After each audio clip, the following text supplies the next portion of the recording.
Good morning, Russell, and welcome to what we at the Family History Society consider our backyard. How did you hear about the damage in the cemetery in the first place? I heard about this through social media and the newspaper reports in the Chronicle.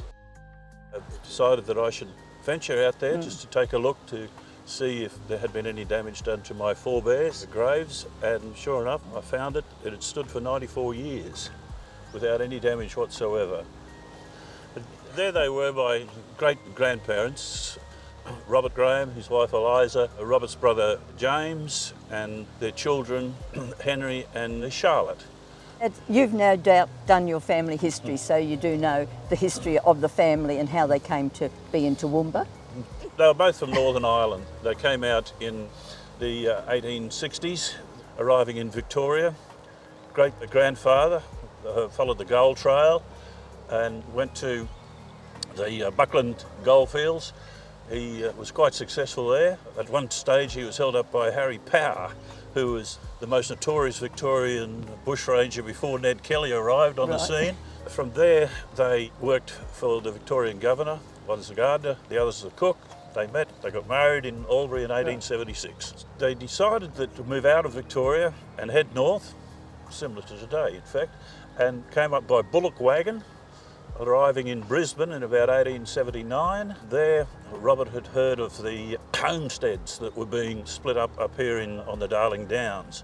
They found various properties out around the Nobby Clifton area, a property of about 700 acres. And one of their properties was right next door to the Kenny family of Sister Elizabeth Kenny, yes, of worldwide fame.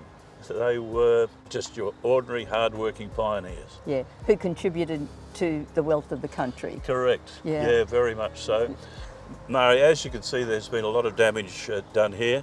The Wagners have already commenced work on my forebears' gravesite, taken the pillar away. That'll probably take 2 months, I expect. But there's 134 odd different graves here, I understand, that need attention and they need funding. A lot of them don't have any connections alive or any descendants alive here today. They need to be repaired. There's a lot of work that needs to be done here in the cemetery, particularly those graves which have been vandalised, for which there are no descendants. This is our heritage, this is our pioneering spirit. It is Toowoomba. So we need to together as a society and contribute as much as we can towards the restoration of those graves. Well, it's nice to be out here with family members in the cemetery. Normally I'm sitting in the library watching the cars drive in. After the damage there were so many cars driving in and it was raining quite heavily, which makes me think that any minute now it's going to start raining and you and I better grab those umbrellas and get going.